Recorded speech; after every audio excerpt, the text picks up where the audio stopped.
Hey folks, thank you so much for listening. Just a quick production note at the top here. We are going to be switching to a bi-weekly release schedule for a little bit, give everyone some time to catch up on our pretty dense show.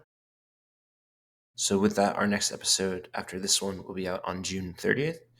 Thank you so much for going along on this journey, and please share us with your party and any friends you think might enjoy the show. Now with that, let's get back to our heroes after the fateful events against the ink egg at the oasis. From the sand dunes and scattered oases of Luxoria, to the tropical fey jungles and scenic coastlines of Honhop, to the rolling green hills and towering cliffside peninsula of Medea, to the stormy mountains and etheric wasteland of Perian, an alchemist and acolyte, a knight and an abolitionist must work together to preserve the world as they know it. These are the lands that make us.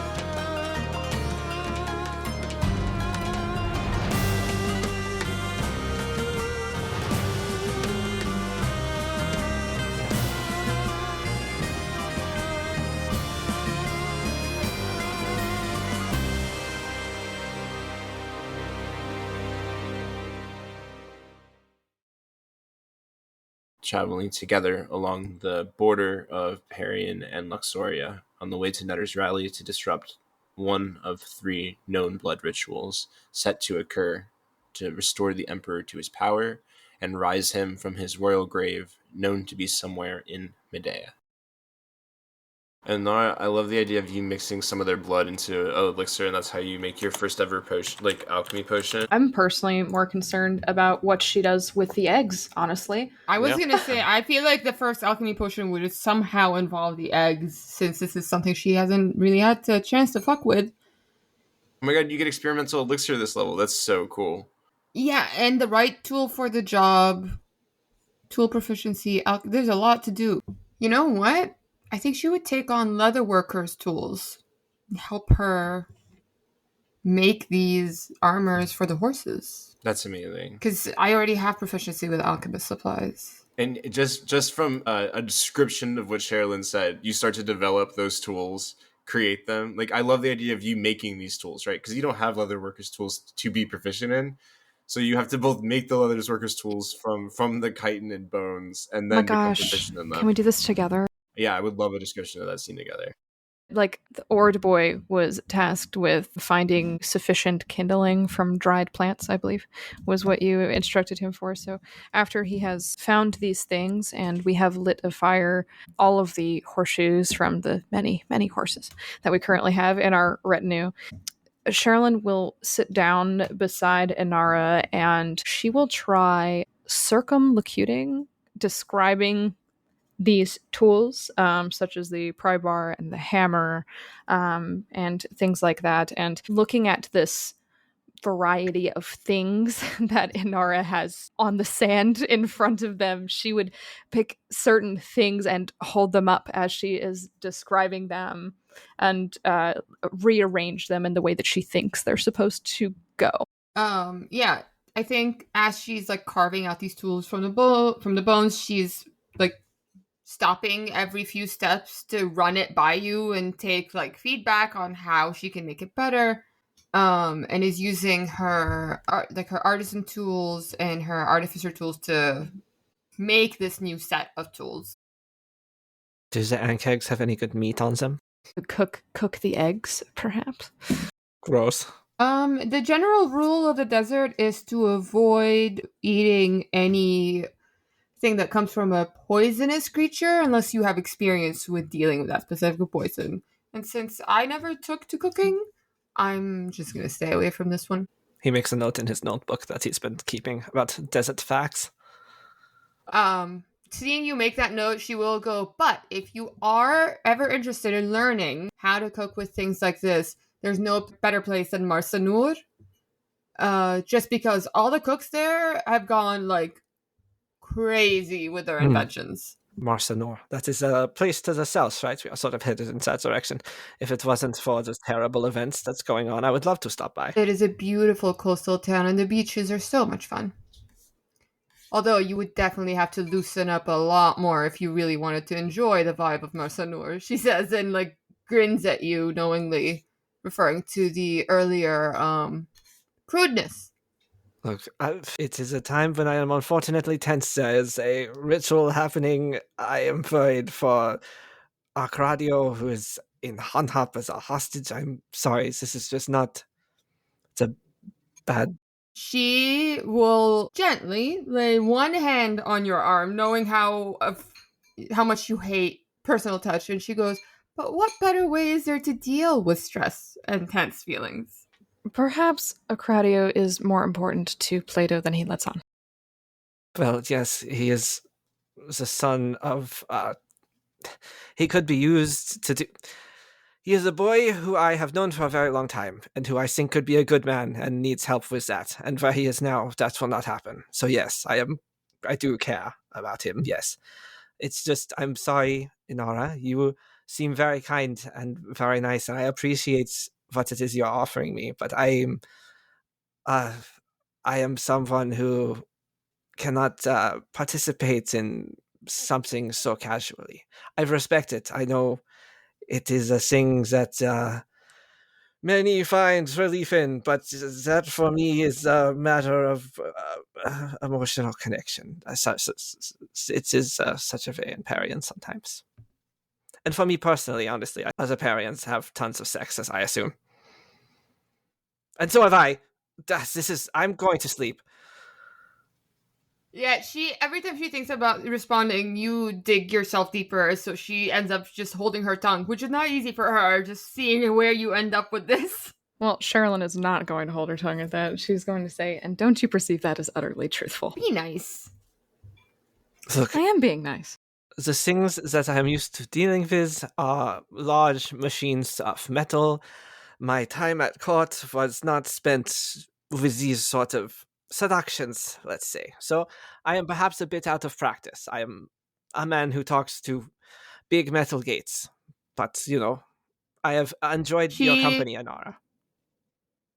She recognizes how uncomfortable she's making you, so she will actually step back and place both. She'll hold her hands behind her back and like offering like a truce. Like, okay, I'm going. She's giving you your personal space. She just gently puts her hand behind her back and then goes, "Well, I understand and respect where you're coming from, but she looks around and goes, there's no big heavy machinery around here to interact with, so if you change your mind," and she gives you this like knowing little smile, and then we'll turn around and return to whatever it was to her sister, to checking on her sister, and give you some personal space because she saw you unraveling there a little bit. Perhaps some dalliance would do you good, Mr. Ardavian. Perhaps a dalliance will do you good. Perhaps a dalliance will do you good. I said, perhaps it is you who needs a dalliance. No, and I understood you, Mr. Ardavian. Well, to help with your romantic distractions. Romantic distractions? Which you would know all about. Perhaps I would. You don't know who I was previously. You only know who I am now. That is why I was asking. With all the sex he's had. I thought you were checking on your sister. Damn. Francis, you are supposed to protect me. Francis is going to look up with Lilani. You're digging your own hole here. There's only so much I can do for you. Do not like to discuss my past, all right? That is it. Then we shall leave it at that for now. Yes, that is where we shall leave it, he says, more to himself.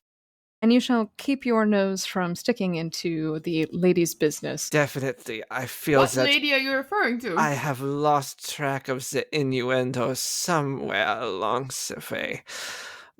But I will mind my own business, and you will mind your 7 horses. Are there 7? Goodness, look at that. By the time we get wherever we're going, and they've all been eaten by ant kegs.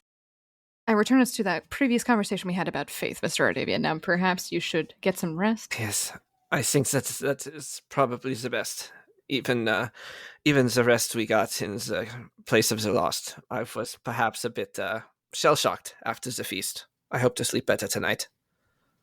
Indeed. She waits until there is no attention on her to doff her breastplate and look over her own injuries. She's quite torn up on her arms and torso. There's some pretty gnarly bruises, some dried blood over scratches, nothing too deep, but she does look like she took a few hits there. So very soft grunt as she takes off the breastplate and lays it aside, carefully lowering herself back onto her elbows and then her back as she lays on the sand beside the fire.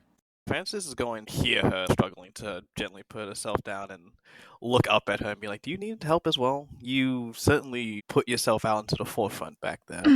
No, I am quite well, thank you. Your body tells me otherwise. You are admiring my body. I am looking at your wounds. Well, pay them no heed. They will be much improved in the morning. He will... Not a lingering look, but like a are you sure look. Like, really?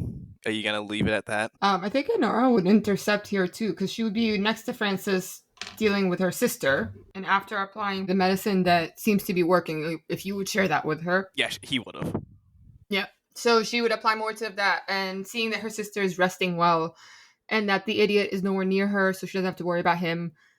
When she notices the back and forth between Francis and Sir Sherilyn, she would look up. Inara definitely won't accept the whole, oh, they'll be better by the morning. Yeah, she's still convincing him in this moment. She's saying, perhaps you could continue tending to the horses. I will be just right.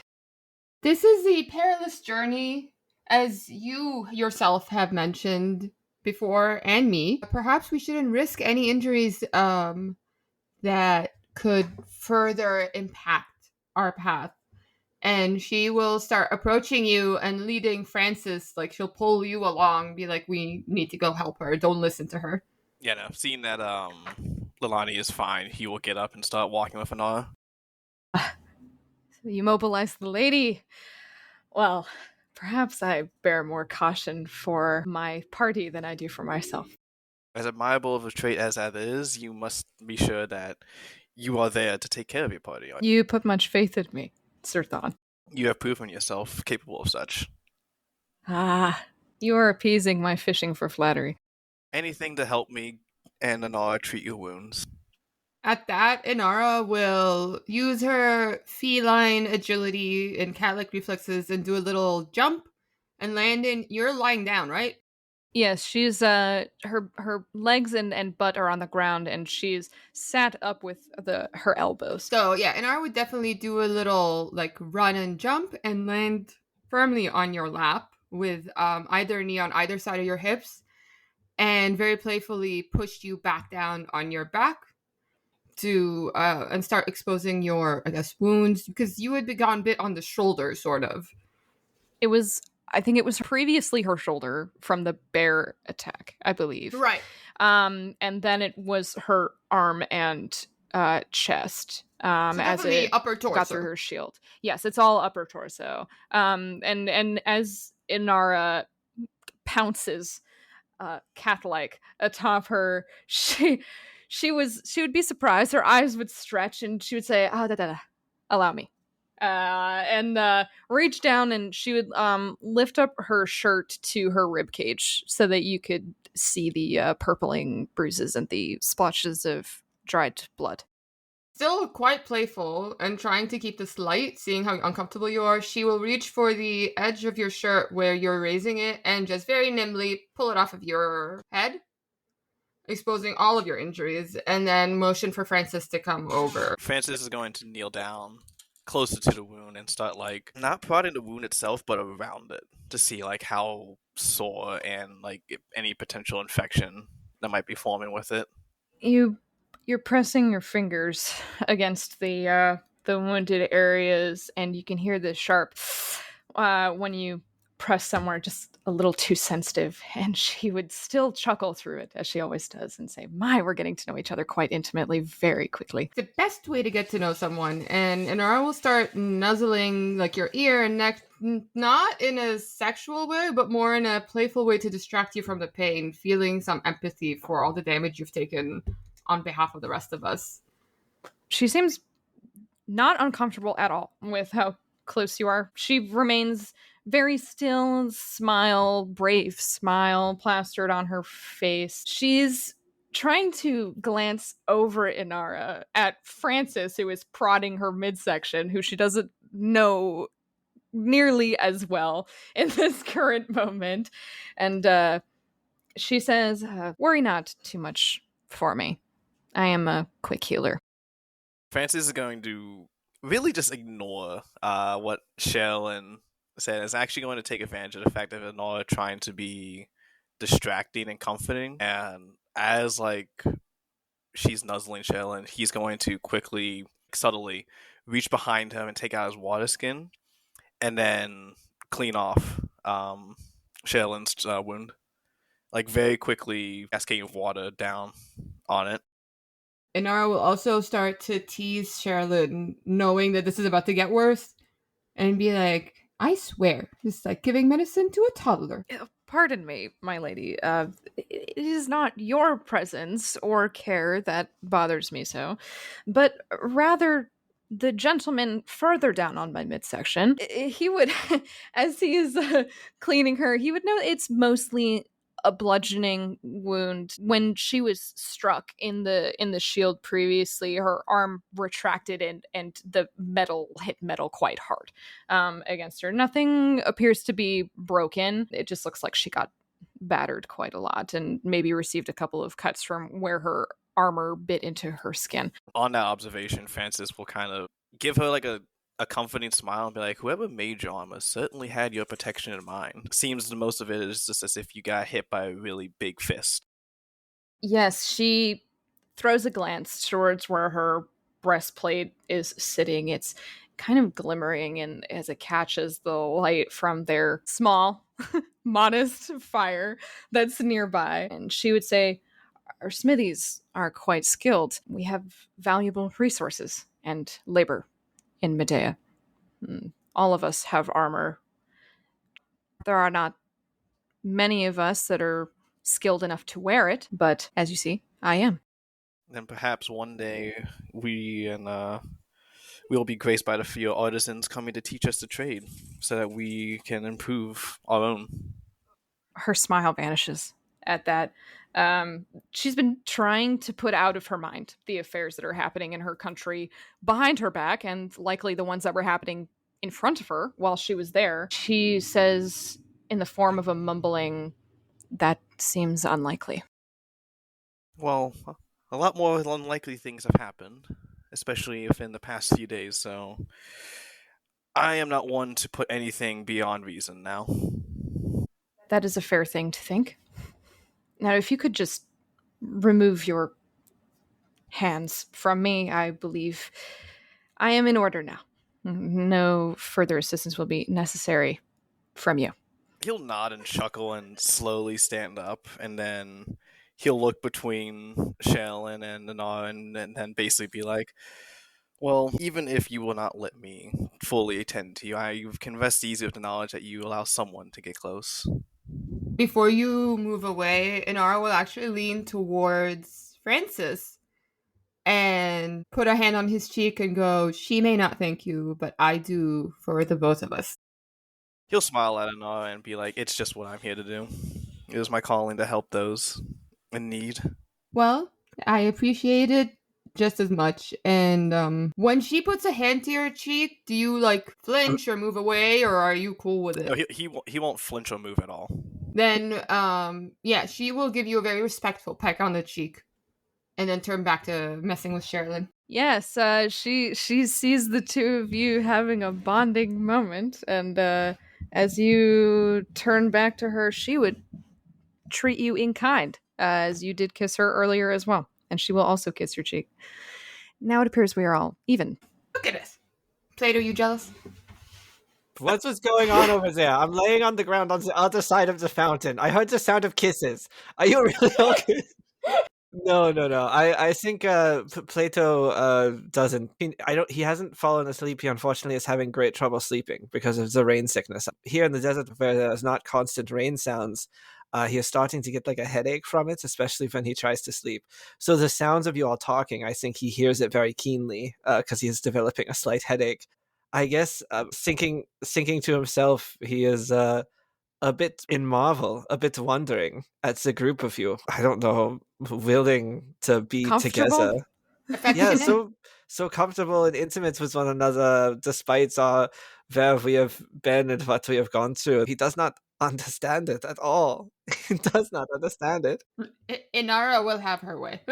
As Plato is glancing questionably at the three of them, upon returning the kiss from earlier on Inara's cheek, I think Sherilyn would lift a foot and gently kick Francis away from her.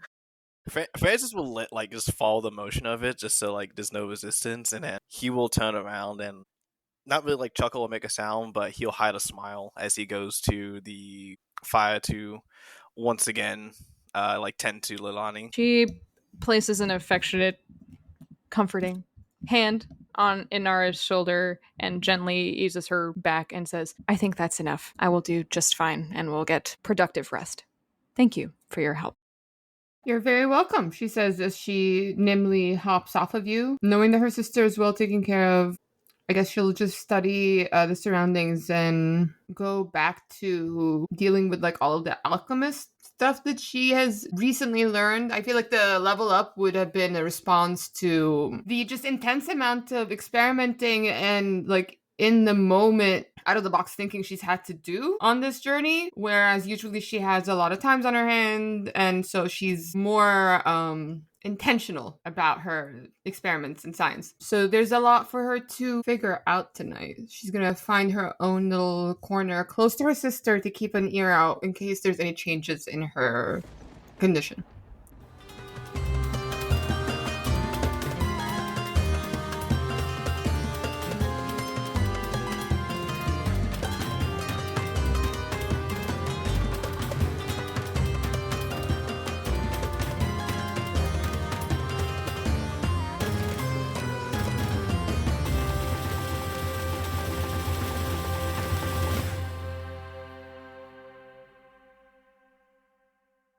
We just got back from a little break as we all are preparing for a long rest at a beautiful oasis between the high cliffs of Perian on the other side. You can hear echoing in the distance, fighting against the sounds of the desert sand crossing against the dunes is a thunderstorm on the top of the mountain that's beginning to form and build on the other side of Perian. As the day grows on, you can hear it's lurching thunder from time to time, it's commenting on the desert state of being. The sound of thunder calms Plato. You see him relax entirely. As this happens, the pool begins to fill as the runoff from the mountain below begins to clear the water sediment and fill the pool as the horse blood is slowly cleansed, as predicted by Inara. Inara, you're staying awake a while longer, yes? She looks up from all the materials that she's messing with and then looks back down and goes, Yes, I still have a ways to go. I can take first watch. Mm-hmm. Please wake me when you've finished. She nods and turns back to the job she was working on. And as the desert winds course through your fur, there's a sense of comfort and peace here. You feel like you'll definitely be safe for the night as you become alert as you take your watch. What are you doing over the course of your watch? Well, I feel like she'll start with studying the eggs. I don't know how much. I don't think she'd have much knowledge of them to begin with. So she's going to be using her artificer and now alchemist knowledge to figure out what the best use for them would be, whether she should use them to make some kind of potion or if they could do better as a material for a weapon. Oh, I love this. I want to make it a skill check, but I'm not sure what would be most applicable. Maybe history? I love history. I have something here. History. History check? 18. 18? Yeah. Mhm. There are a lot of different projects that are kind of ordered by the council and researched upon. One that immediately comes to your mind when you think of ink eggs is ink eggs have a very powerful ability to tunnel. And as part of that, there are many irrigation efforts throughout the desert. And there is a current project going on where ink eggs are trained from very, very young to be pack mules and to serve as irrigation tools for farms that attempt to grow things within the desert. Its tunnels can bring water, and its excrement contains incredibly rich minerals and materials. So, in areas near oasis where gardening is possible, there has been an initiative to use ink eggs to tunnel the water from the oasis to try and make farmland grow crops, and they are the main driving force behind that. And they would probably pay a lot for unhatched ink eggs that can be raised to be docile creatures. They're definitely worth quite a bit of money unharmed. But the shells themselves are also incredibly sturdy and can be made into like very lightweight but effective armor. From a potion standpoint, the monster parts could definitely potentially have some effects, but outside of that, no immediate potion uses. You can probably tap into some of this acid and create like some throwable acid if you spend some time doing that. And the eggs still have to be pried from the chitin. They are like embedded in there, so it would take some effort to like try and pry it without breaking it. But the shells themselves are very sturdy, so it could probably take a beating. So I think she would spend the majority of her time focusing on prying the eggs safely without causing any damage to the shells. Yeah. What's your process for this?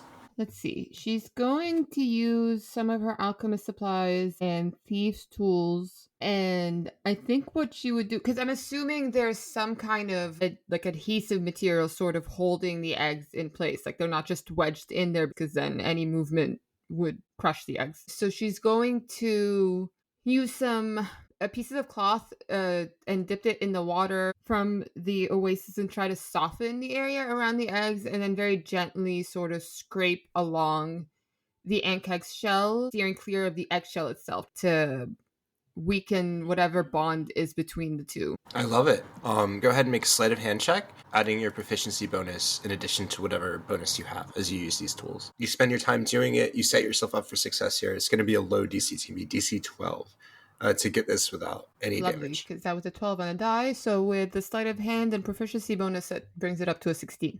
Perfect. Yeah. The first egg, you spend the first like hour of your watch working it free of the chitin. And also while you do this, kind of incidentally, you perfectly segment the chitin in between the eggs in the shapes that can be folded into armor as needed. Maybe not horse armor, is kind of more human shaped, but you could combine pieces to make horse armor if you wanted, as you free this first egg without issue.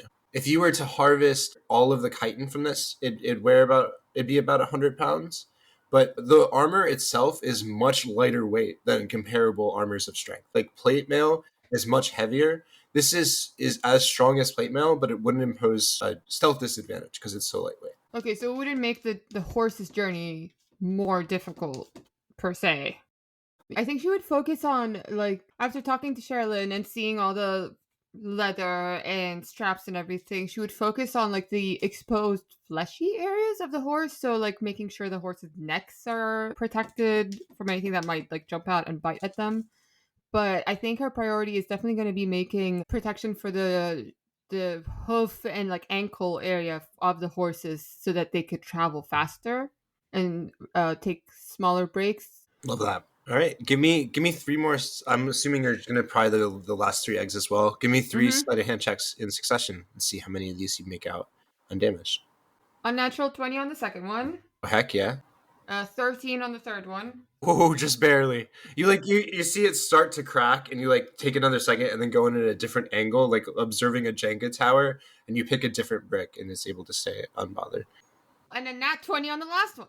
Fuck yeah. And that one you know what you're doing now. You're able to kind of loosen it, pry it free, and you have 4 large ink eggs. She's gonna wrap each one in cloth repeatedly and tying it off to sort of be able to put them in her bag without having them smash up against each other, and trying to keep them warm-ish. So she'll wrap them all up and For the night, she will dig a hole next to her bed mat or whatever, trying to get closer to the dormant heat in the sand and place them there. Keep the hole uncovered though, so she can keep an eye on them. And you're not sure when they arrived. You were busy working with the material, but at some point, 4 giant vultures have landed in the oasis water behind where the camp is set up and are currently filling their beaks with water behind you. There's 4 of them, and they're all just gathered at the exact top of the oasis here, just getting water. You actually see as you look. Roll me a perception check.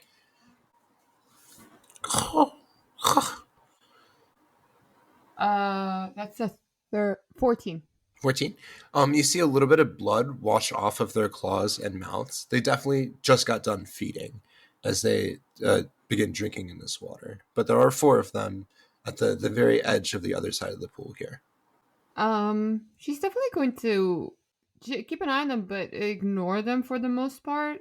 This is a shared oasis for all the creatures of the desert, and we have no right to block the other animals from surviving. I'm assuming between working on the chitons for the ant eggs and then carefully loosening the eggs, that would probably be all she can really do during her watch.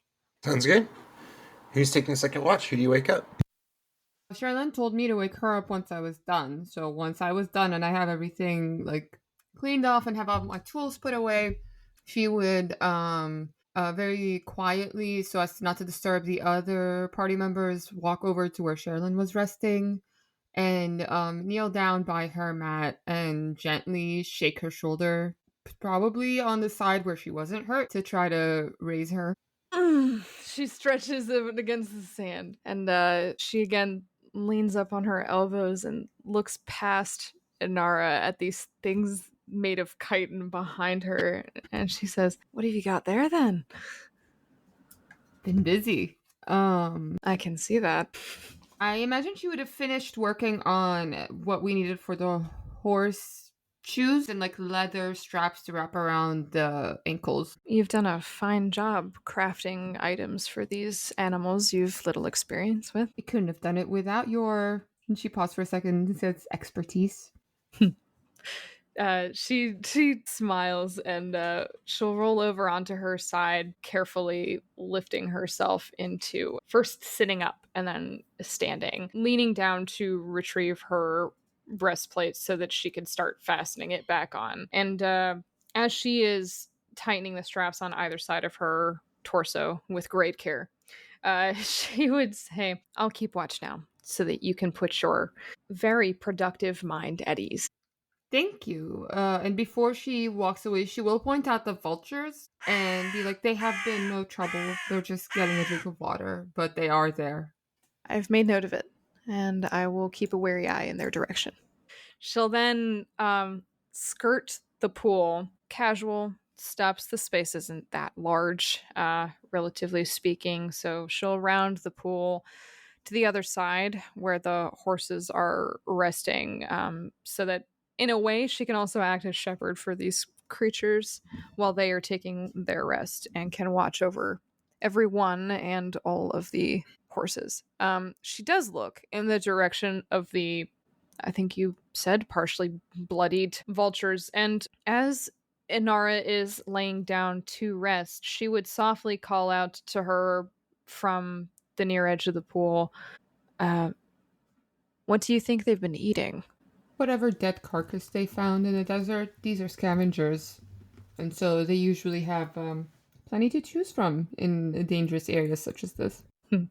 She'll mull that over as she watches the vultures drink from the water, curious where they're going to go after they're finished. Roll me a perception check. 7. Yeah, no, they're hanging out. One of them seems to have some sort of log object that it's weighing it down in the water, and it kind of drops it as that floats under for a second or two, and then another one kind of snatches the object out of the water. And they're just hanging out for a little bit as your watch begins. I don't think she would take much further action towards these vultures. She's unfamiliar with many variety of creature. They are bloodied, so she will be watching them, but unless they get closer, I think that after their encounter with the bear, she would find it wiser to leave the animals in peace unless otherwise stated to do so. Yeah. What's your approach for watching over this oasis? There is only kind of the one entrance, given the cliffside, the three cliff sides that surround the oasis. I think she would forego her usual armaments during this time, and she would instead take up a much lighter, a wood shafted spear, and she would just slowly pace back and forth around the edges of the pool. And as she does so, she's very practiced at keeping watch. I mean, this was part of her duty back in her home country. So she's slowly moving her gaze back and forth across the territory which she thinks there would be intruders coming from, which would be the one direction that is open. And every so often, every few minutes, when she's done making a route across, she would glance back at the bloody birds and then back at the entrance to the oasis.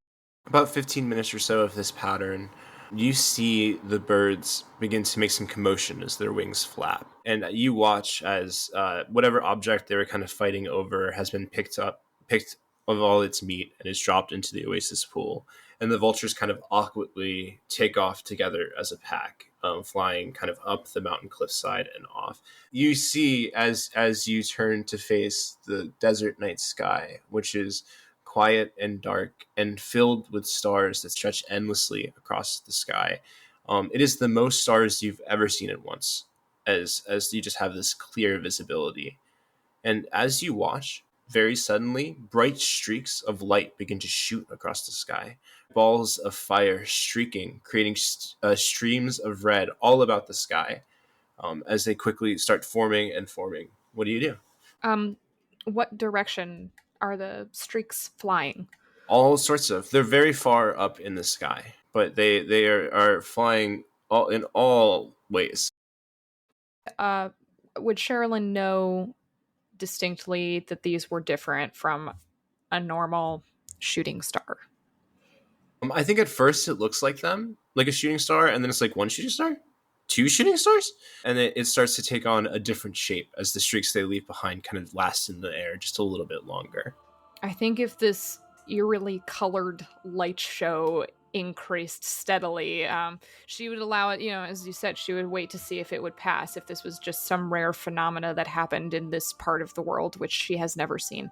And as she saw that the chaotic light show above was continuing to build, I think that she would start making more harried steps towards where the party was resting with the intention of rousing them. And if there's nothing to stop her, once she gets over there, I think she would opt first. She thinks about waking Inara because Inara is the person who knows this land. But then I think she would stop herself. Maybe this isn't something to make a commotion about. And instead, I think she would poke Plato, not kick him.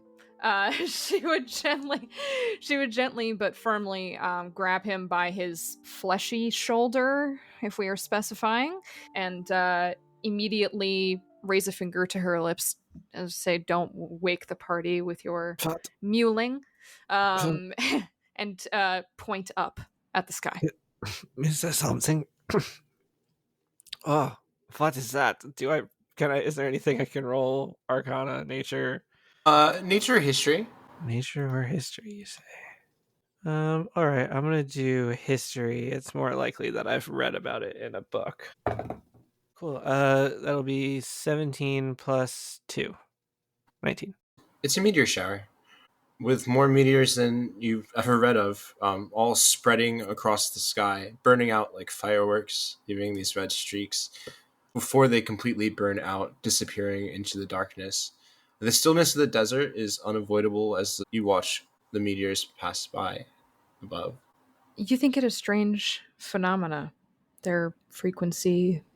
It is more than I've ever seen, but to tell you the truth, and if you're looking at him, this is not a guy who sees a lot of sky often. It's stormy where he's from. So looking up at it, having you draw his attention to it, there's a real awe and sort of a shimmer probably to his eyes, kind of looking at these reflective lights. But he says, this is a time of great magic, dangerous rituals being done by ill forces. I worry that it might be an omen, yes. Her eyebrows elevate on her forehead, and she says, "This is the intersection of your territory with Luxoria's. You've not seen this before." I have seen meteor showers, but not at that amount. It is like a cataclysm in the sky. You think it is an ill portent? I don't know. Can I make an insight check, I guess, to see if I think it's an ill portent? Yeah.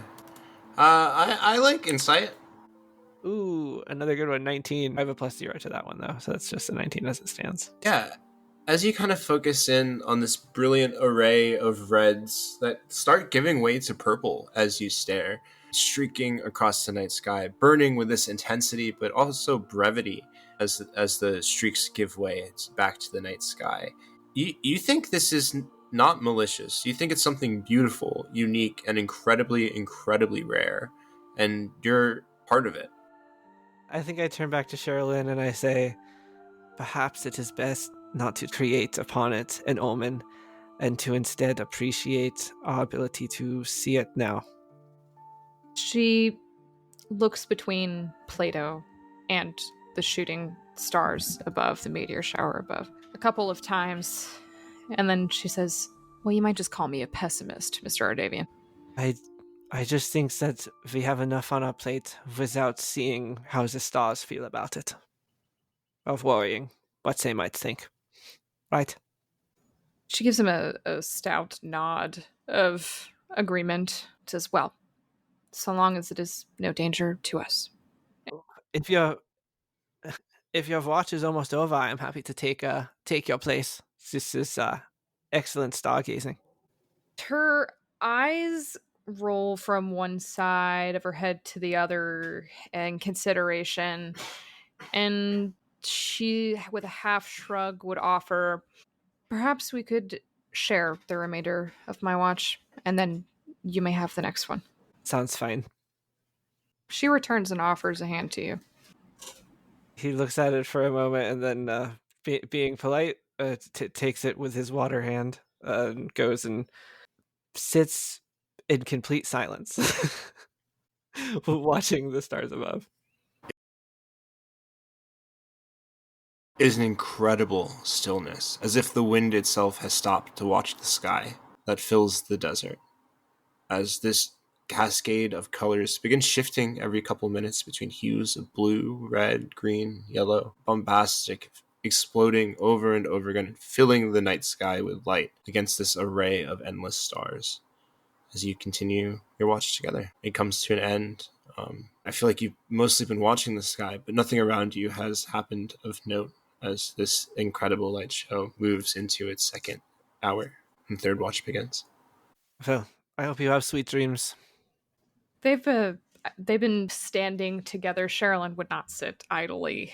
She has a hard time being idle. So she was doing her patrol while Plato sat there, and occasionally he would catch her glimpsing upwards and marveling at this display. But in silence, they would have shared this. And as Plato wishes her well at the end of her watch, she would just give him a stout nod, and instead of returning to sleep beside the party, I think that she would return to her horse, to sleep beside her horse. As she walks away, Plato, who's sort of been sitting drawing in his notebook, trying to like create some semblance of star charts as a precedent for his his stargazing, he sketches in it and sort of whispers, "May the warden watch you as you sleep." Starts his watch alone. Yeah, Plato, as you take your watch, do you mostly just stay looking at the sky? I have read somewhere that navigating in the desert can be made easier by acquainting yourself to the celestial bodies. So I am doing my best to try and learn maybe just a couple of their orientations, north to south, and what they might be. Sounds good. Yeah. So are you kind of avoiding the idea of the watch? I think I am more taking in as much sky as possible. So maybe in that way, I am unfortunately distracted. But like I said, I don't think this guy's ever seen I don't think Plato's ever seen a clear sky Yeah, at night. you've Like, definitely never seen this many stars for in sure. his life. This is definitely one of the first, if only, times. So he's enjoying it as much as he can. Okay, sounds good. Well, I'm not going to have you make a perception check for the watch, but go ahead and roll me a survival check for kind of this astral charting. It can be specifically a survival check. Survival is already an int-based check, right? No, it's wisdom, actually. You can use int for it. I feel like int. That's in the, just so everyone knows, that's in the DMG that you can, for specific roles that make more sense in context. This feels like an int check for me. Yeah, that's great. I was hoping that it might be. He's been trying to take notes on all the different stuff, so I'll have +2 to it. That's only a 10, so that'll be 12. Okay. Yeah, you definitely start having it's kind of hard to draw through the meteor shower because there's just so much light that's kind of obscuring some of the stars, but also it's just really distracting with its beauty. Yeah, I think at some point he sort of gives it up and just watches the last sort of skipping stars across the horizon. So there's no one here for him to have to continue as president. After a while, as the meteor storm shower in the sky above begins to kind of fade away with one brilliant last burst. The last series of meteors here kind of look like burning magnesium. It's kind of hard to look at in the sky as they burn much brighter and much quicker than any of the meteors before it. But your watch kind of comes to an end right alongside of the beautiful shower above. Plato, he stands up from where he has been seated on the lip of the fountain doing his little drawings, and he reties the overly long sleeves from the shirt Sherilyn has given him for the third or fourth time because he can just not keep them above his hands. I guess I cut one off. So the other one, I'm having a hard time keeping it above the elbow on my flesh arm. The whole shirt, though, is too billowy. You can see me sort of tucking it into my pants and underneath the bit of armor that I am able to wear as I move back to wake up Francis and get him for the last watch. It is your turn. Pardon me. He leans down and shakes him. Francis won't start awake, but he definitely is abruptly awoken. And when he sees Plato, you kind of take a moment to stand up slowly, roll his shoulders, and pat Plato on the shoulders, get some rest. Thank you. Yes, I still have several acid burns. Yeah, Francis will not look at his burns since he has a pretty large shirt over him now, but he will look Plato. If you need help, if you don't want them to be over, I'm sure we can find some balm that can patch them up. Appreciate it, but my skin is particularly resilient to the burning of acid. I just need a longer rest. I'll head back. I'll bed down by the fire and let him watch. Francis, you awaken to a normal night sky filled with stars, still beautiful in its own right. As you become awake and alert, what are you doing for your watch? Francis is going to walk to the far edge of the oasis wall that's facing towards the entrance, and he's gonna really just take up his post that's sitting down, and he's gonna pull out a little leather-bound notebook that he had, and he's just gonna start writing accounts into it. As every now and then, he'll look up at the entrance and then look back at the sleeping party. Yeah, go ahead and roll me a perception check. That's a 6. Yeah. You spend the watch writing your accounts. You maintain watch over the inner canyon without any particular interruptions as you kind of finish your work. The morning sun of the desert begins to rise. It was a colder night. What did you all do to stay warm as you rested here? Slept with my back to the fire that Francis had prepared. I feel like Inara would have snuggled up to her sister, so between that and the fact that she has fur, she was good. Sherilyn laid against the side of her horse with her bedroll draped over her. Francis would have followed Plato and just slept by the fire, with his back towards the flames. No, you wake up and Leilani isn't there. That would definitely cause a scare, so she would jump up and start looking around the oasis immediately, trying to find her. You see her. She's against the cave wall, a little bit blending in, underneath the kind of waterfall created by the storm deluge, created above and going. She's her head is to it, her eyes are open as she's just kind of letting the water hit her in the morning light. Inara would definitely breathe a sigh of relief seeing that her sister is awake and safe. And she'll give her a moment realizing that she's probably trying to wash off the dregs of whatever she was just experiencing over the last day or two. And start washing her own face in the water of the oasis. I'm going to say that Mikkel sleeps in. He's still asleep. He also did a bunch of drugs and is but just not nearly as much as Leilani did. She finishes her washing up. She looks much better now. She looks much more like your sister. Her hair kind of being pulled back wet. She pulls this strap of like bandana that's been cut into a ribbon that she uses to tie all of her hair back, and then kind of wears a headscarf over that to protect from the elements. As she kind of does herself up, she's walking across the oasis.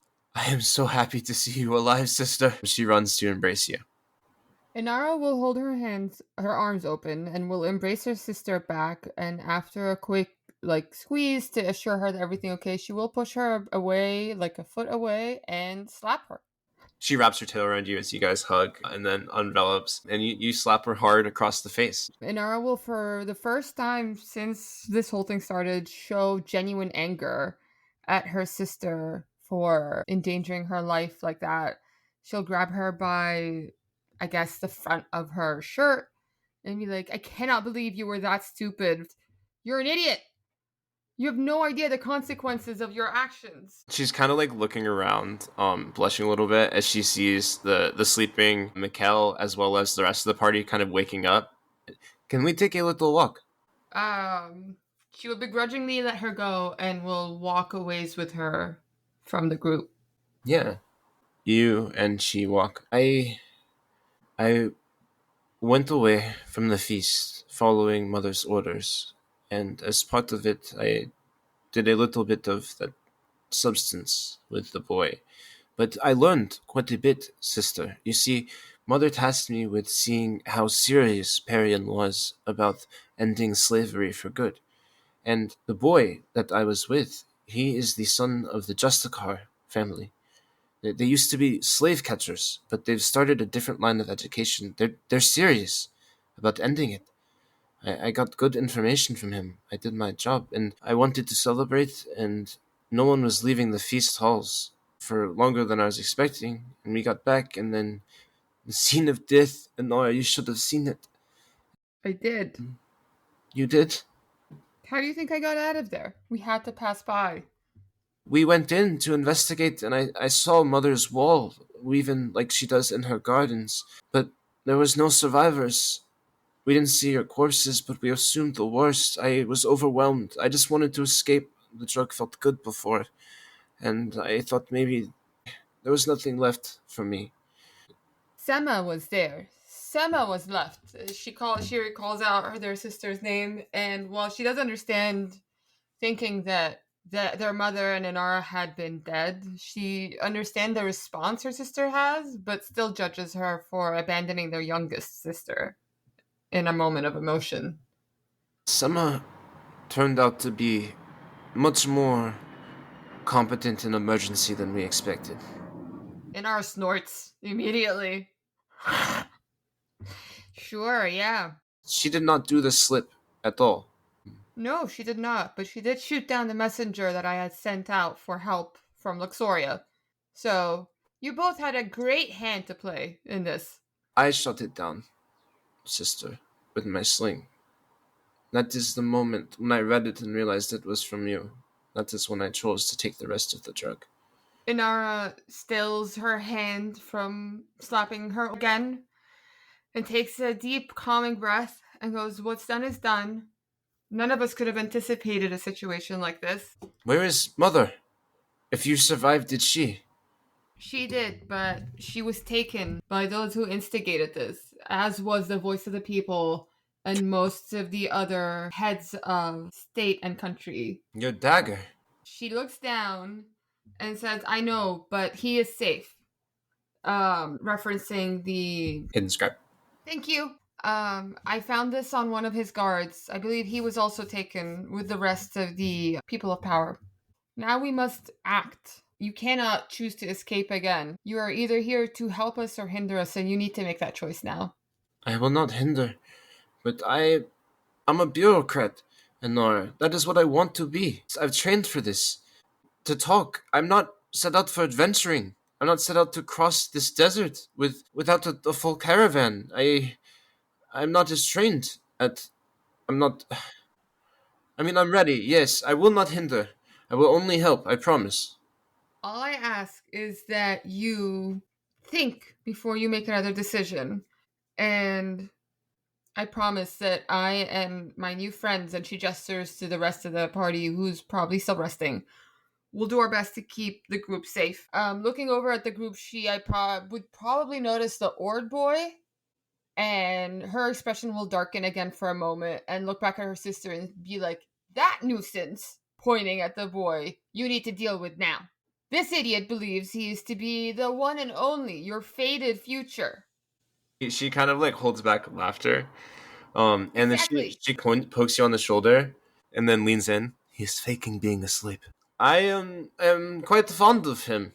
I think he and his family are quite honorable, and I think what they're doing with the Justicars, turning them from slave catchers into law enforcers, is incredibly noble, and they should continue doing that. Recognizing her sister's bureaucrat voice just take You over, see him kind of like open half an eye and then close it really quickly. Inara like holds back a smile, seeing where she's going with this, and goes, "You are forever the diplomat. Fine. Whatever your relationship with him may be, keep it between the two of you. This is not the place or time." And then she stops, realizing what she's saying after everything she's done that night, and goes, just keep him away from me. And turns and heads back to her, like all of her stuff by her bed mat, and starts getting ready for the day. You remind me of her, Who said this? Leilani, as you're walking away. She'll stop in her tracks and turn around. Who? Mother. Inara looks genuinely shocked at this, as she believes truly that out of all four siblings, that she's the least appropriate to ever follow in her mother's footsteps. So she looks at Leilani with a look of shock, but also like she may have lost a marble or two, and be like, "We'll see about that." She stays the few feet that you guys walked away for a little while, kind of on the outskirts where the Ord boy, where Mikkel kind of set up his camp on the other side of the horses. He's gonna be like do a big show of waking up and stretching. Like, I slept in. I'm so sorry about that. And he like stretches and begins kind of folding up his stuff, getting Inara ready to leave. shakes her head quietly and just chooses to ignore this, because there's more interesting things to keep her occupied this morning now that she can finally test out her experimental elixir ability. Hell yeah! Also, where are these eggs? Where do you keep the 4 massive eggs? Well, that's the thing. She did dig a hole in the sand to try to get closer to the heat from the earth and away from the cool air of the desert night, I guess.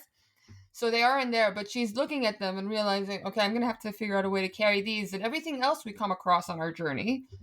And she will decide to use her third artificer infusion slot to create or change her bag into a bag of holding. As I imagine, this is something that she has seen many times in Luxoria, in Wahid al-Ahlam, a huge trade city where lots of merchants come and go, and a bag of holding is something that many of them have had. And she's studied a long time, but never felt the need to create one. But now that we have taken on this journey, she will start turning her regular artificer bag into a bag of holding. Fucking amazing. As Nara is passing, having spoken with her sister as she is passing the party to go and do this, Sherilyn is currently in the middle of tacking 7 horses right now, which she's quite efficient at, but it still does take some time. And the horses are waiting patiently as she moves from one to the other. And whilst doing this, she turns to Inara as she is passing and asks, "How fares your sister?" Physically, she's doing well. I believe the shock of the last few days has still have some effect on her, but I'm hoping I've talked some sense into her and she won't take any, shall we say, drastic measures anymore. Her eyes slide from Inara to Leilani and back, and she then asks, "And she's clear-minded?" Inara will open her mouth to answer and then pause for a second, turn, look at her sister, and be like, as clear-minded as she ever is. She kind of shrugs at that answer, not really sure what further compassion she can offer there. She just shakes her head and goes, my sister is fine. Leilani has always been, let's just say, too influenced by her own emotions. Mother's lessons never could penetrate that one flaw of hers. So long as there is a emotional trigger around, Leilani will have a response. But other than that, she is okay, and the drug is out of her system. Good. I will be finished tacking the horses shortly. We should leave before the sun becomes too hot. Speaking of the hot sun and the hot sands, I don't know if are you including the new horseshoes in this tacking process, or would you're probably gonna need some help adding. She would say, as she is like struggling to fasten on these pieces of leg and neck armor as best she can, nodding with appreciation to Inara's craftsmanship, she would say, well, the horseshoes were for when the horses are crossing on terrain which their hooves are susceptible to being chipped, and the sand is probably no concern. Perhaps later in the mountains or such. We have 7 horses, 4 hooves per horse, so that's 28 metal horseshoes, which can't be light. So Inara is more and more grateful that she thought of this bag of holding idea, because She has hooked these horseshoes atop the pole of her spear, and it's sitting across her shoulders as she bears the weight of them, and she tilts to one side to allow them to drop into Inara's bag of holding. Show off. They fall into the extra plane. As she does so, she then stops Inara to again say, there is one other matter that requires our attention this day. Inara will cock her head to the side, and what would that be? She takes a deep inhale, and then she glances to the side where the body of Sir Harrow is just on the ground. Oh shit, I forgot! Wait, didn't the Ankeg dig a little hole that he was going to eat the horse in? Can't we just put him in there? Well, Inara had mentioned some form of ceremony for him. Before we forget, I just want to real quick, Inara, will you roll on the potion table? Yes. I just want to make sure that we track that for the morning so that you can have it. D6, right. 5. What does a 5 do? Let's find out. Hee. Flight! The drinker gains a flying speed of 10 feet for 10 minutes. Yeah, so this morning you thought of a potion. Well, seeing those vultures that can like kind of mimic the effects a little bit, utilizing some of the feathers they left behind, as you make a potion of flying. I don't see the problem with banging him in the Ankeg hole. Did we want to cremate, or did you want to say a few words? I don't know which god he worships. Sir Sherilyn, you mentioned a ceremony at sea. Perhaps we could replicate that at the Dune Sea here? Well, in Medea, when one of our brothers has fallen, we would... She's like gesturing with one hand as she's describing this. It probably sounds horrible to certain people, so she's trying not to sound too apathetic. We return them to the Watcher by throwing their body off of the cliffside into the sea. Doesn't sound so bad. But I don't know how we would replicate that here. So, is there anything you guys say when you She stops for a second, trying to think of a nice word to say, hurl the body off the edge. She'll help you. She'll interject and she'll say, we could say a few words on Sir Harrow's behalf about his character. I might improvise some things from my personal experience with him. We could potentially recreate the effect by pouring some of the oases water on his body as you say those words, essentially returning him to water.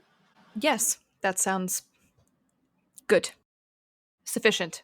If there's any piece of chitin that's left over, I guess, that she didn't use up, that would be shaped almost like a giant bowl, she would gesture to Francis and Plato to come with her as we carried this pretty heavy piece of armor and filled it with water from the oasis. As we waited for Sir Sherlin to bring Sir Harrow's body to the hole. Yeah, she'll sling it over her back and walk it over to beside the hole that is in the ground, and will, as carefully as she could, there's still kind of a thud as she puts the body beside the hole and stands beside it waiting for them to return with the bowl. Inara would also gesture to her sister and the Ord boy to come help them. And you go to gesture for them, and you look, and Leilani has him pinned against the rock wall, and they're making out. Michael, come on, that is not appropriate. Inara will shout her sister's name. They both kind of snap to attention and start heading over to you to help as asked. Her jaw ticks, slight annoyance at the lack of decorum in this moment. And as they approach with the bowl, looking at her to say something, she considers for a moment and then begins to honor him. Sir Harrow was one of the most valiant protectorate that I've had the honor of serving with. He made a great many sacrifices for his role in our country, particularly his last sacrifice. For Sir Harrow, we offer him this honorary service, and while it might not perfectly align with the traditions of our countrymen, it is the best that we can offer him in these troublesome times. He is survived by those who remember him, which may very well just include me. She kneels down and gently, as she may, takes up the body and leans as far as her spine will allow to place him into this burrow, and gestures to whomever is currently holding the bowl. I think all of us would gingerly tip it over, try and create like a splash sort of effect to mimic the splash of the body falling into off the cliff.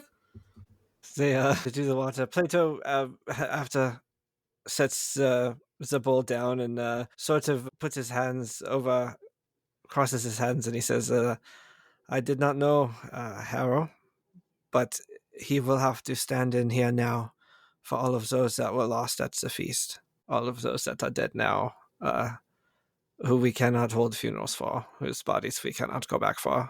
We have to honor them here too. Inara will bow her head for a moment, and even though she herself does not believe in the deities per se, as more than just stories of the ancients, she will bow her head and close her eyes, and respectfully you will hear her say a few words in a tongue, again, that you do not recognize, as she says, أبدله دارا خيرا من داره وأهلا خيرا من أهله وأغسله بالماء والثلج والبرد. As she prays to whoever is out there watching over him, to grant Sir Harrow a home better than that what he has known, and a family better than that of what he has experienced. As Francis kind of listens in and hears everyone kind of give their own little eulogy, he will set down the bowl and kind of like step forward and less addressing Sir Harrow's body and more like indirectly at Sherilyn, he will say, the hard part of Sohail's life is now over. He has fulfilled his duty in life and has done so as honorably as any man or woman can be expected to. Never once, from what I've heard from his closest comrade, did he falter, and now he has found a way to continue upholding his beliefs into the planes beyond. Sherilyn bears a grim expression, gratefully listening to the eulogies delivered by her now party members. And she would finalize it by saying, and may he return to beneath the watchful gaze of the Watcher. And after a second, just glancing down at this this corpse, this desiccated body of the person that she used to work with, that she knew, she would swallow a dry lump in her throat and would say, could have easily been me. I think it should have been, possibly. The moment that she says that, Francis will look her directly in the eye and say, we are here partially because he was not part of that. He died in a manner, gruesome though it may be, that led us here. The last thing we should do is dishonor that sacrifice by wishing it was otherwise. Were that I heeded his caution earlier, that I took his dismissal more seriously, perhaps things could have been avoided. I've been thinking of that. It has heavied my mind throughout our journey thus far. Though I understand your grief in seeing what is now a obvious plot, at the time, none of us were privy to such an idea or even hint of a grand scheme in motion, nor should a simple dismissal by one of your highest ranking members be seen as abnormal. She would do one of her usual short nods. Her nostrils are flared, like she was going to cry, but she doesn't cry. She's too stubborn to cry, too stubborn to show emotion, too learned not to. So she would instead start scooping the sand from beside this slight hole in the ground and begin tossing it over the body. Leilani comes up. May I sing a song of remembrance? Sherilyn would nod to her. Please, whatever you would offer, we will accept. With a beautiful voice, she begins singing a song that you know, Inara. It's from the Dragonborn tribes. It's an old song to just carry on the memory of a soul. Nameless, they join the eternal afterlife. And it is sung beautifully, and I will insert someone singing here. It'll be very emotionally powerful and free to use.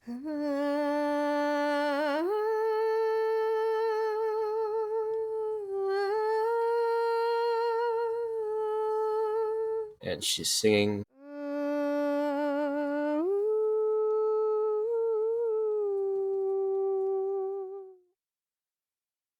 And she's singing.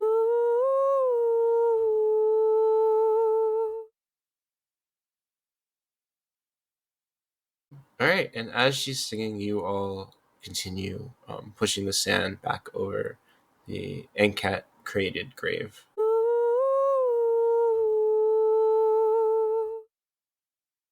Beautiful.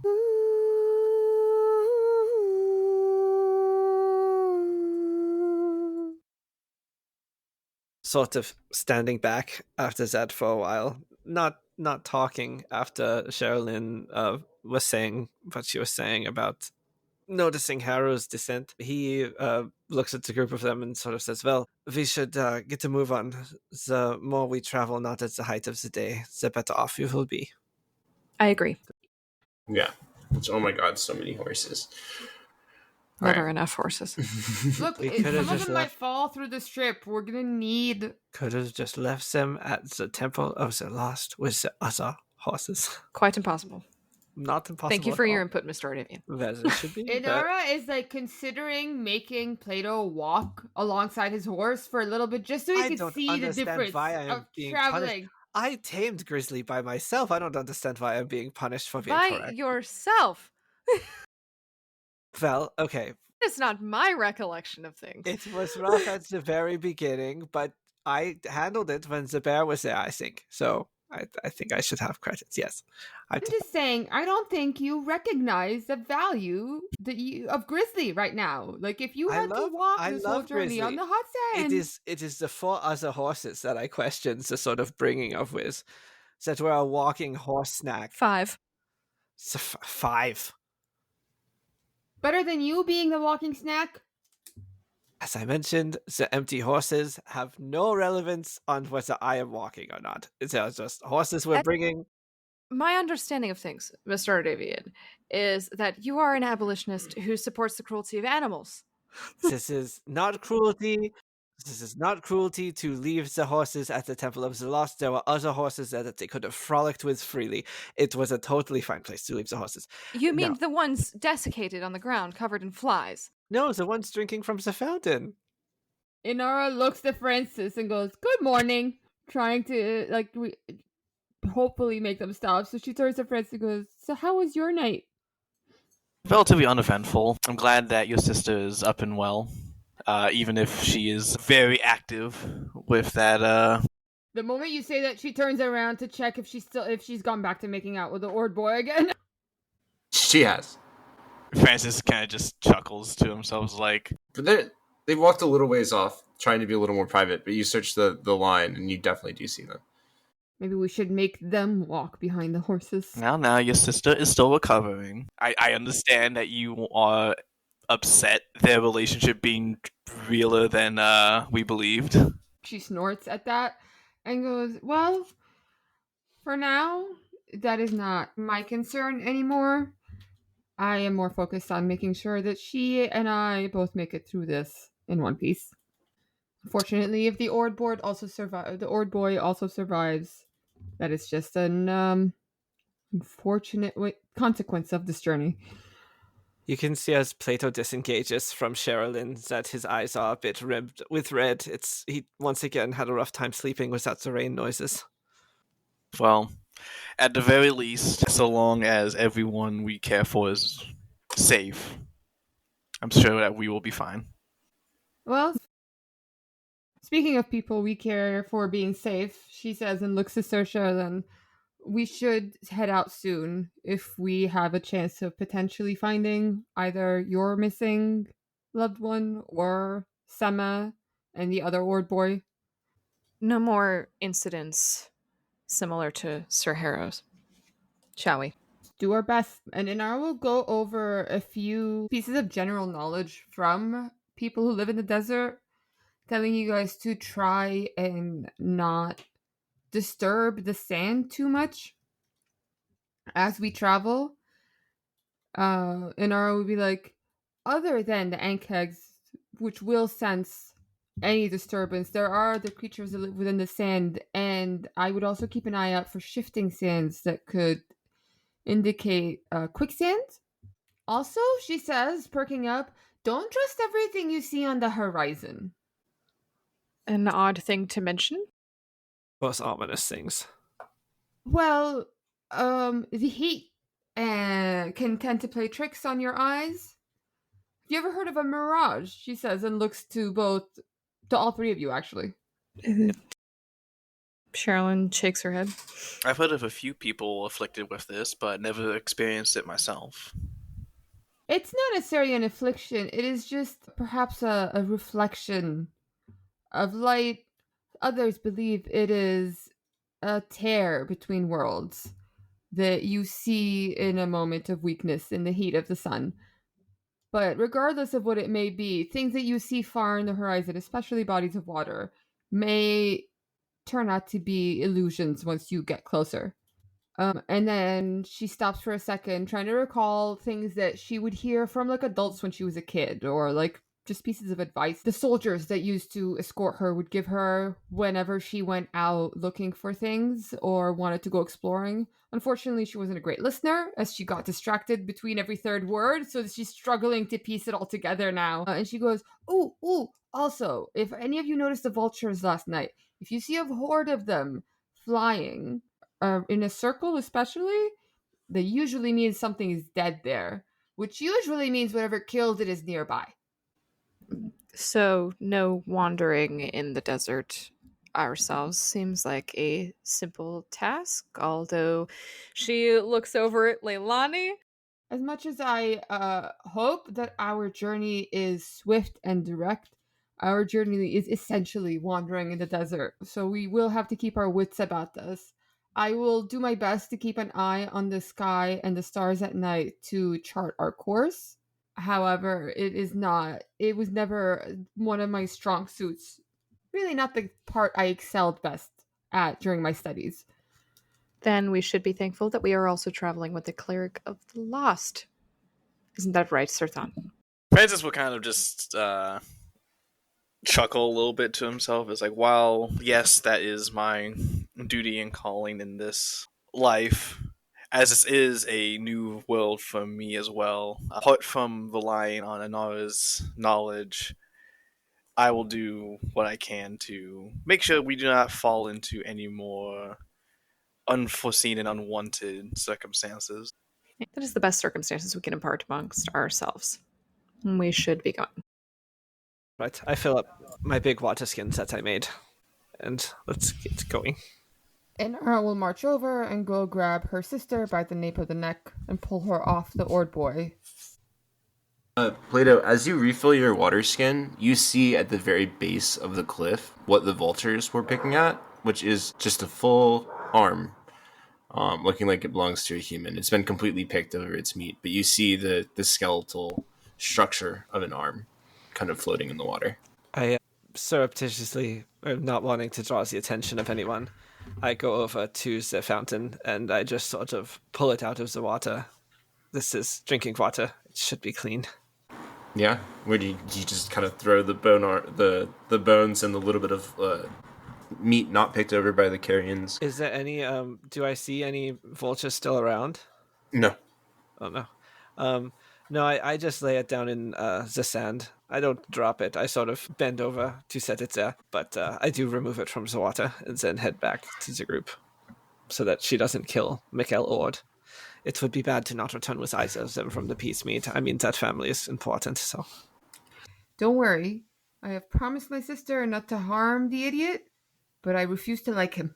She says as she marches away. I just come up looking a little concerned as we mount our horses and head south. Yeah, so you do know, I did want to discuss that a little bit. So heading due south from here, you do know that you would encounter a canyon. There might be a pathway that somebody has built to cross over it, but one of the canyons that cuts through the mountains that extends from deep within Perian is coming up due south. So you could try and find like a way over it if there's potentially a bridge built, or you're going to have to kind of go west to go south here and go further into the Dune Sea proper. Do we want to ride down to it and then along it to see if we can find a crossing, or do we want to make southwest from the very beginning?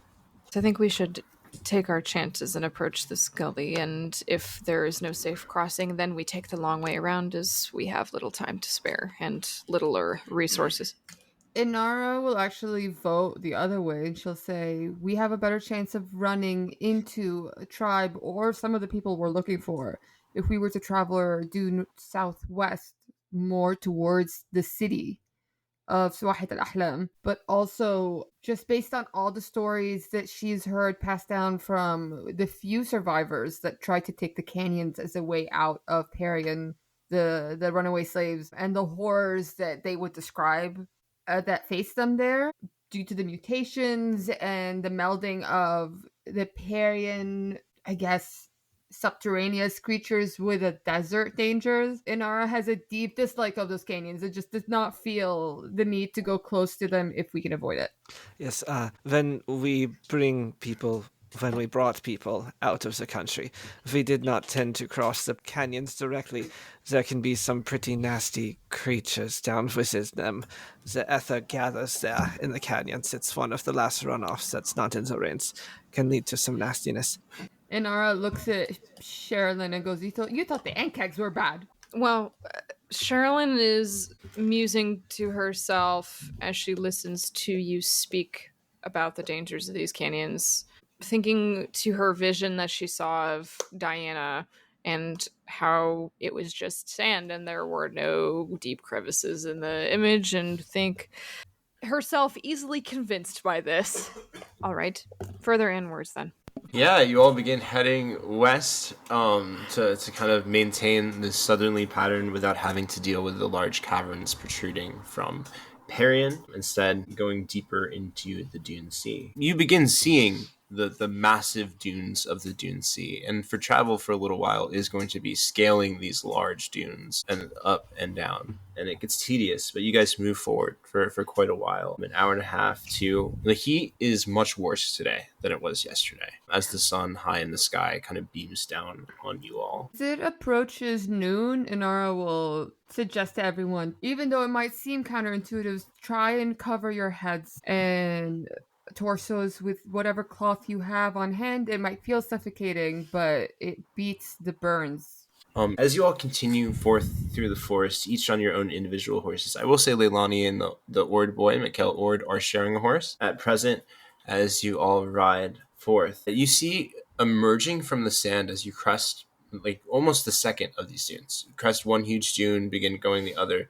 You see emerging from the sand a massive stone pillar that seems to extend outwards at least 50 feet directly into the air. There's definitely something at the base of it, and it looks weathered and cracked as you approach. Is it a structure I know of? So nothing well known in the desert or famous. Inara will still gesture to it and suggest that the party ride towards it. If we can find a side of it that offers some shade, it would be a good place to stop for a little bit and give the horses a chance to break for a few minutes and for everyone to get a drink of water. 'Tis not a beacon for bandits as the canyon was. It would be a stupid bandit who chooses to create camp somewhere here. The likeliness of someone passing by that they could actually rob regularly definitely is not worth the dangers of setting camp in the middle of a scorching desert. What time of day is it? Is the Pilla Cretan a chateau of any kind? I know it was a little afternoon, perhaps. Yeah, it is a little afternoon, and yeah, I will say the shadow does cast Like a sundial, right? So it would make... So we just have to go around it to the side that's not facing the sun, basically. Yeah. Do you do so to go and inspect it? I mean, it's what Inara wants to do. I don't know what the rest of the party prefers. No, I mean, Inara, if you do not see it as dangerous, then... If it's not something she's heard of, because I feel like if there were known bandits that set up at regular towers, that she would have either heard of it or been told of it on the journey to the Valley of the Ancients, just because she is a wanderer. So if she'd seen the structure, she would have approached it. It might be our only chance at shade. Does it seem large enough to shade even all of the horses? If it's 50 feet high, it has to be wide enough to support that. For sure. As you get closer and closer to it, it seems bigger and bigger. My favorite thing, Dungeons and Dragons trigonometry, which comes up so much more often than you'd think.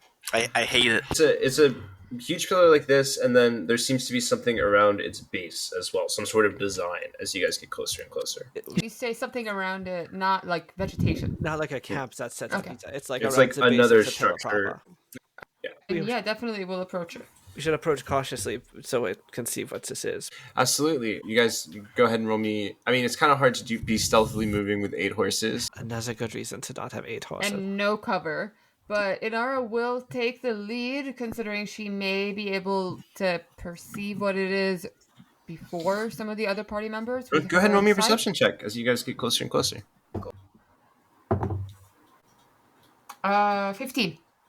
15? You can make out the detail on it as you look up the massive pillar. Most of it has kind of been worn away by the winds, but you can see the original lines and indentations. This is a finger. Like the this is a etching stone of a finger? Like Oh. the top of a statue finger. And at the base is a ring. So there's like the etching of a nail up top, and then you can see like the knuckles, and the base of it is a ring around it. And is the ring made of the same material as the finger? Yes, and carved intricately with a symbol. Do I recognize a symbol at this distance? I think so. I think, Francis, do you wear a symbol of the Min family on you at all?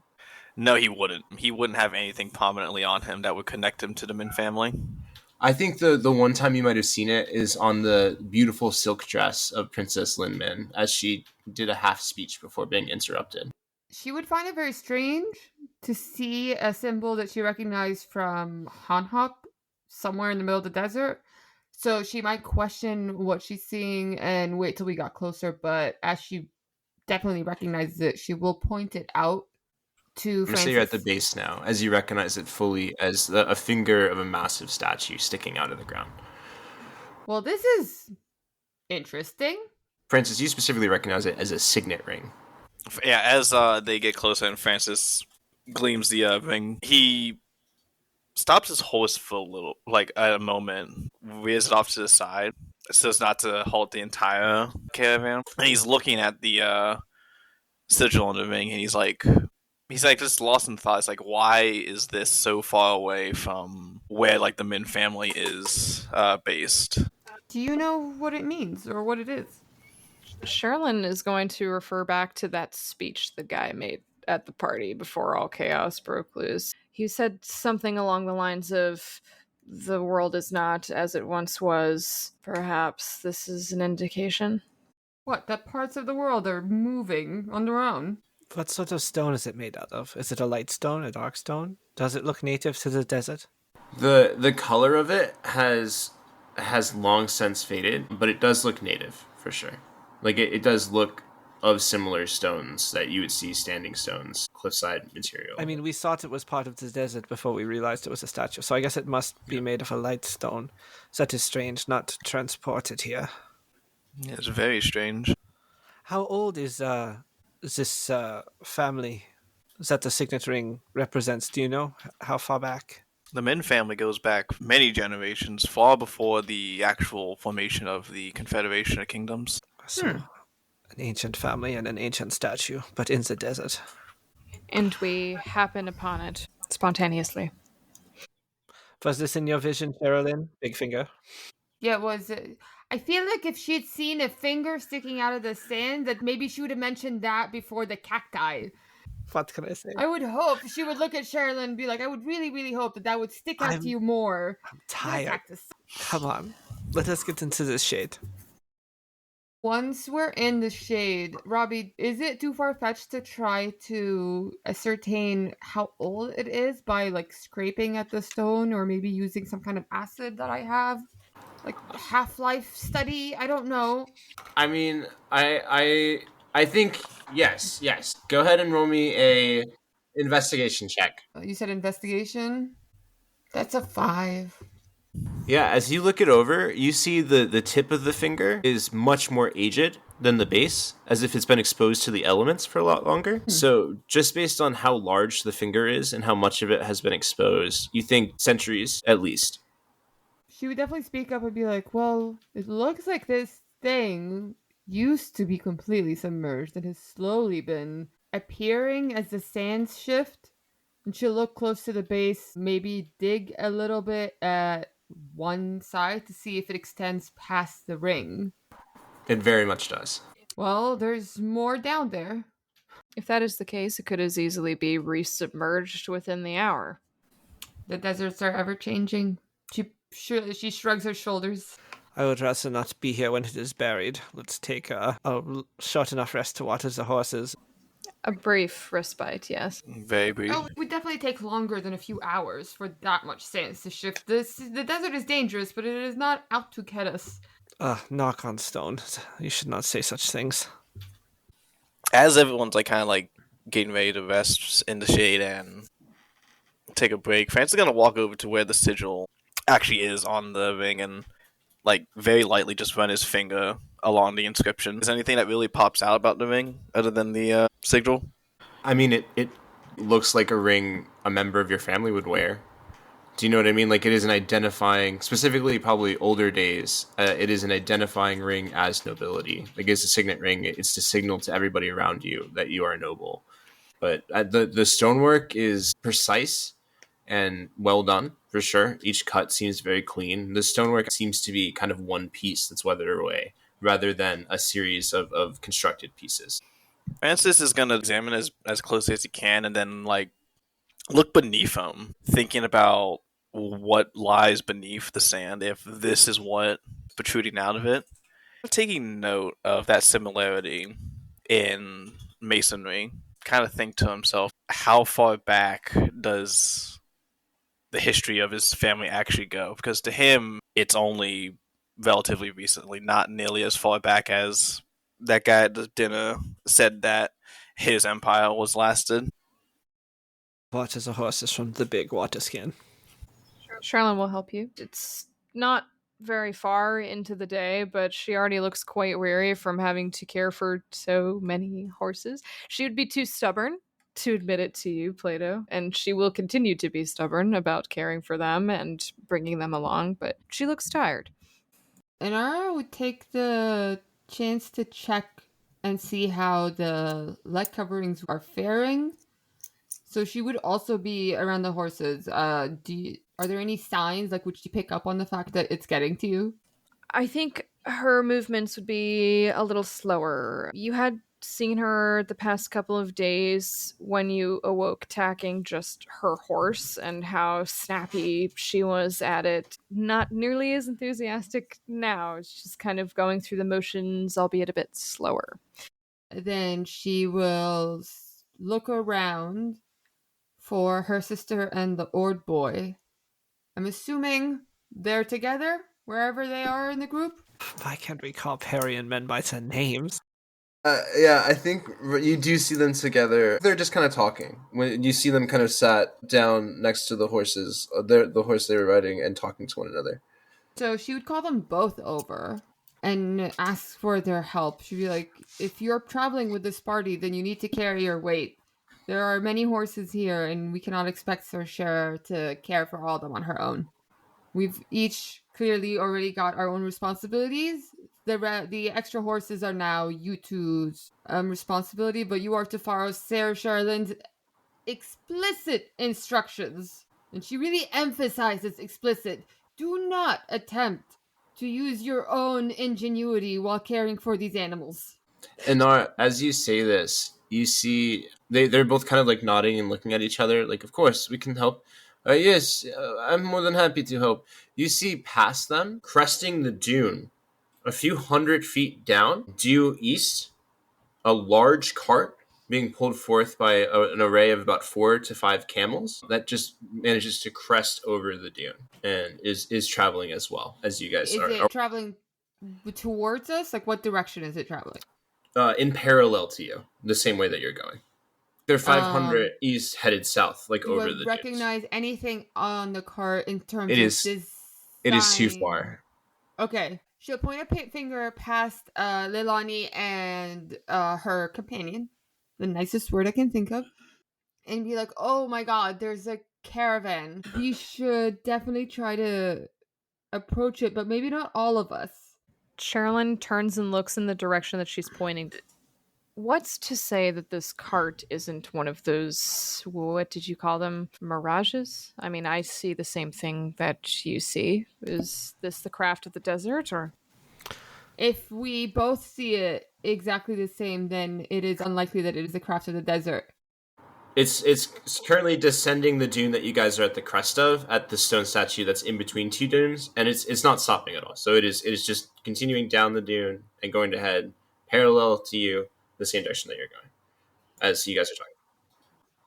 Do you have some instrument you could alert them with, Lady Anara? Perhaps they will come to us. I don't think she'd have a horn of some sort. You said we're at the crest of a dune, correct? In between two, you could just see basically the tip of the finger in between the two large dune spaces, and then you kind of went down. So Inara would quickly get on one of the horses, whichever one she was riding, and set it to a gallop and go to the top of the dune, pulling out a piece of like a small mirror from her bag, and she's going to try to signal the caravan by catching the light. As she does this, Sherilyn will also mount her horse and follow after her. I'm not sure if your speculation of a horn was said aloud Inara, but it would occur to her in this moment as you are fiddling with your belongings. She does have a horn on her, so she will be following after you. This is not a horn that would be familiar to the people who live here, but it is a sound. So if the mirror should fail, then she will also employ the horn to help. So here's what I want. It's going to be a performance check. It's going to be a performance check to angle the light to try and catch their attention. 18. 18? Hell yeah. Yeah, I mean that in combination with the horn will definitely do it. As they are about to turn, the light catches and you see the one of the camel's eyes first and then into what must be the eye of the driver through a closed window space. It's a large cart. And it kind of begins to turn. And I just want a general persuasion check at advantage as the two of you stand there, like to try and draw them closer to you. Do you know what I mean? To look non-threatening, to be inviting. They're still really far away, though, right? So Inara will quickly call back to the group to stay there until we've ascertained that it's safe for everyone. Sherilyn will posture her horse behind Inara slightly, so as to seem as though she's protecting her, which she is, rather than assaulting this cart as they draw near. I got a 12 on the persuasion check. Are we both rolling it or just me? You can both roll it, or one of you can roll it at advantage. I am quite persuasive. I could attempt to. Yeah. But not in this moment because I rolled an 8. 8 total? Yeah, it was a 4 plus 4 for 8, yes. Yeah, I think that the cart stops. The camel, the caravan, it stops and kind of turns to you with like the presence of, no, you come to us. Like they're not coming closer, but they're not moving away from you all anymore. Inara would actually think this is an even better idea because then she could at least leave the rest of the party behind in case this is a dangerous situation. She will call back to the group. We will be back shortly. We'll go and see if we can get some help. Well, ask them where they are coming from, where they are going. See if there's somewhere nearby that we can stop. She'll also, like, looking back at the group and realizing just how diverse we are, even for a group of people in Luxoria. She thinks that, just her and Sir Sherilyn might seem a little more normal than adding a prince and a man with a water arm and then a group of horses that are not native to this desert. And she'll lead the way to the caravan.